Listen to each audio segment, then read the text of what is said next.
Chinese smartphone makers are having a run at the global market. You might have heard of brands like Xiaomi or OnePlus, but you may not have heard of Meizu. I know them from back in their MP3 player days, but back in 2012 they launched a smartphone, and I have yet to review a Meizu handset. This is my very first one, the MX4 Pro, and it is about to get the spot as my dedicated Android handset. Let's get into the review and find out why. The Meizu MX4 Pro feels solid in your hand, and it comes with a spec sheet that can go toe-to-toe with any other high-end smartphone around. A 2K Plus display means it sports a resolution of 2560 by 1536, and it has a negative LCD display. Under the hood, a Samsung Exynos octa-core processor with 3GB of RAM and options for 16, 32, and 64GB of storage, which is key since there is no micro SD card slot. It weighs in at a hefty 158 grams and measures in at a not-so-thin 9mm thick. The three device highlights for me come with the 20.7 megapixel Sony Exmor rear cam. There's a 5 megapixel selfie on the front as well. The 3350 milliampere battery took the crown in our battery test, standing up to 2 days of real-world usage on me. And the unexpected third highlight is Flyme 4, which is Meizu's Android skin, which was packed full of delightful surprises. The MX4 Pro is a lot of display, since we have bezels that are only 2.8 millimeters at the edges, which gives you a screen real estate of 76.5%. It also comes with a 2K Plus display. Marketing term, yes, 2560 by 1536. This is basically what some other manufacturers are calling QHD or Quad HD. It's impressive, it looks good. I wouldn't call the color saturation overly vibrant, but it is definitely decent. What is a little bit different is it comes with a negative LCD display. Viewing angles are solid, and so is viewability in sunlight. The display boasts an impressive 546 ppi, and it comes with a very decent maximum brightness of 450 nits. There's also a lot of adjustment levels in terms of that brightness, 2048 levels to be precise. Taking a closer look at the Samsung Exynos 5430 processor, it's the same one found in the Samsung Galaxy Alpha. It's also the world's first 20nm high-K middle-gate chipset. The Exynos 5430 is based on ARM's Big Little technology, so that means it's got 4 A15 at 2 GHz and 4 power-efficient Cortex A7s at 1.5. ARM's Big Little configuration means that the 5430 can decide whether to use each cluster separately or together depending on what you're doing with the handset. As you can see, the benchmarks definitely aren't a slouch. It doesn't win in each one, but we can tell you the performance is smooth and we haven't had a hiccup yet. What we have on the MX4 Pro is the same 20.7 megapixel shooter found on Sony's Xperia lineup, Z1 all the way up to Z3. Meizu has stepped up their game with an improved image signal processor that claims to further reduce noise. It still offers 30 frames per second continuous shooting and 4K video capture. If you're keen on making your phone as close to a DSLR as possible, you'll be happy to know that it has a very high ISO at 1600, which will give it decent low-light performance. The autofocus is supposed to be very fast. It says 0.3 seconds, though I would call it closer to a second when I'm really using it around town.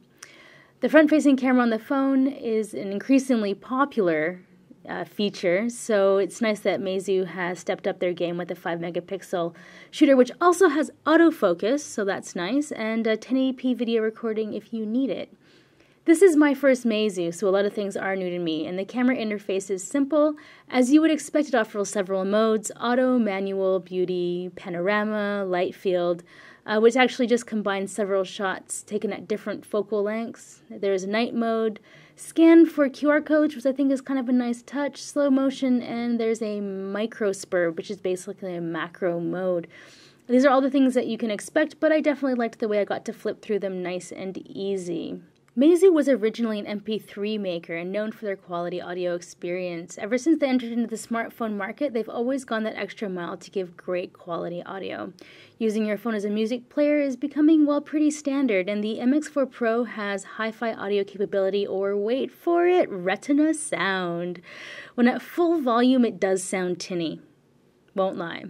But I have been using the handset all week to play music when I get ready in the morning, and it has no problem filling my kitchen, which admittedly isn't huge, or my bedroom, which also isn't ginormous, with enough sound, and I played at about 40%. I choose not to bring it up much higher because, like I mentioned, it gets a bit tinny. So let's give you a sample of what that sounds like right now.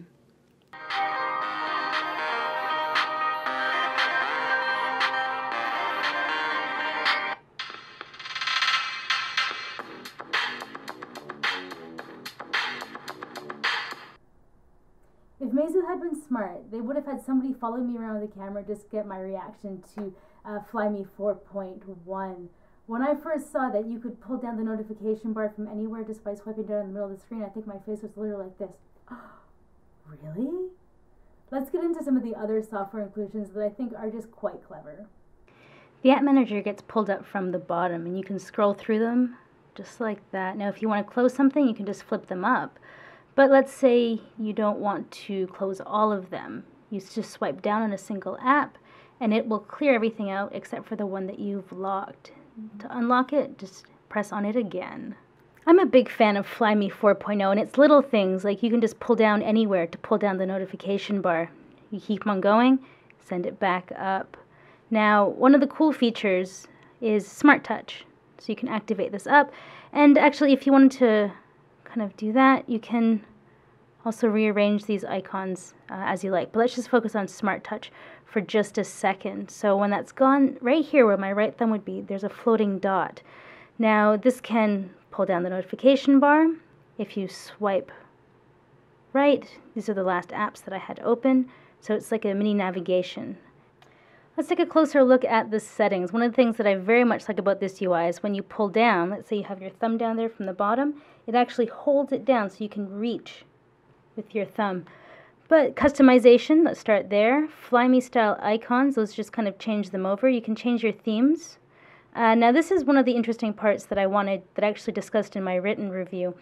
Is it a deal breaker that you end up in these Chinese sections? Now you can pretty easily figure this out, right?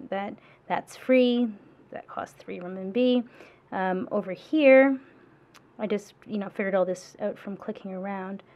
Oh, I thought this was mine. No, this is mine. So these are the ones that I've downloaded. Here's if I wanted to search. These are different styles if I knew what that meant, but you can figure it out by the pictures. So to me, this isn't a deal breaker if you want extra themes. If you want to buy the extra themes and pay for them, I haven't quite crossed that bridge yet. So system wallpapers, gallery life wallpapers, everything you kind of expect.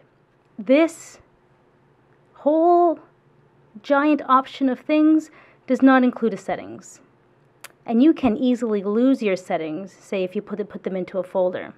So that's just one of my little pet peeves about that. I don't know why they wouldn't include settings in the top notification bar. That just doesn't make sense to me. Anyways, not the biggest deal. There's WiDi, which is cool. Battery. Now, I ran our Laptop Mag battery test on performance mode, and I got just over 14 hours. That wasn't even in power saving. In power saving mode or balanced mode, I'm getting 2 days solid performance. This is a battery beast. On the test, it did 10.5 hours, and I had 32% left. That's enormous. So it's excellent. So fingerprint scanner. mTouch, definitely a very cool feature.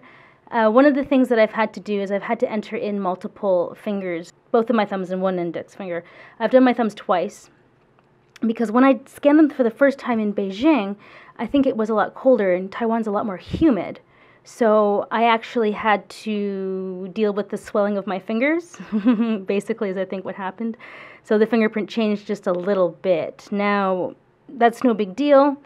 I just had to enter it multiple times. Now, does it get it every time? No.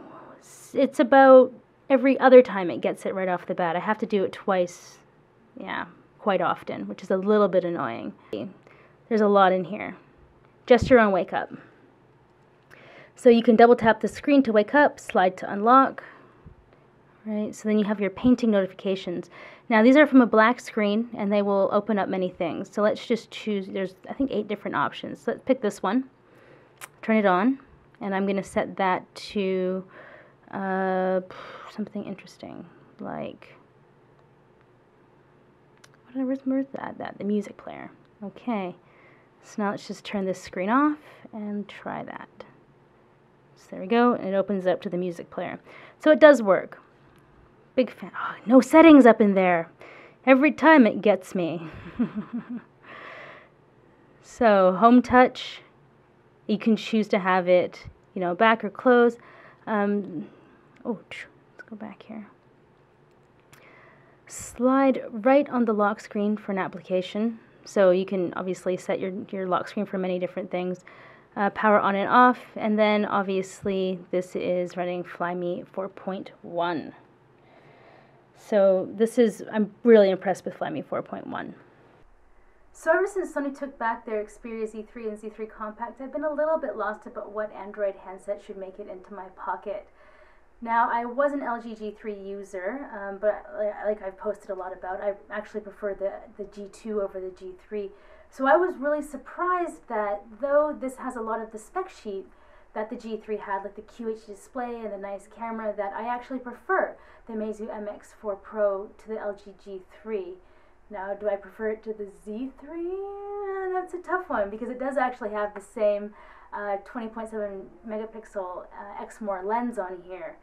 But I would actually today, not just because it's in my hand, I think if I had all three phones in front of me, I would actually choose the Meizu MX4 Pro, simply because of the really, really smart software inclusions that they have. And the other handset makers, well, I guess it's a little bit expected. This phone is really big.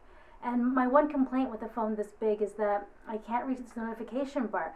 And just the inclusion of that, that simple feature to swipe anywhere on the display to pull down is great. The fact that you can run your Android Task Manager from the bottom, they have that little button, Smart Touch, it's okay.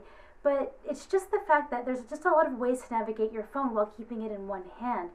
That the mTouch, right, for the fingerprint sensor, that you can swipe down on that to go back is just, I think, really, really cool. Now, I did have to reinstall Facebook once or twice in order to get it working perfectly, but I think maybe my productivity might have gone up if I didn't have Facebook on my phone. But regardless, that's not an issue. You can actually have Facebook. The international version is totally fine. No problems there at all.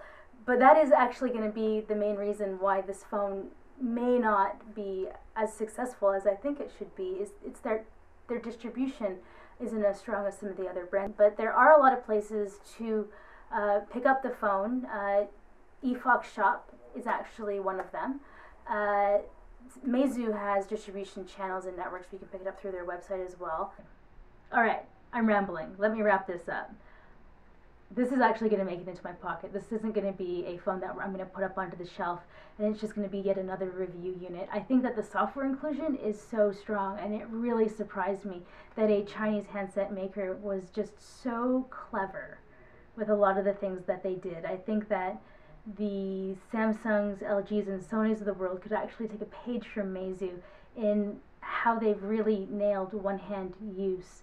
That's the thing. If you want to use it with one hand, you have to go to a smaller handset. But if you like the bigger screen, then you just have to walk that line where my personal problem is I drop them.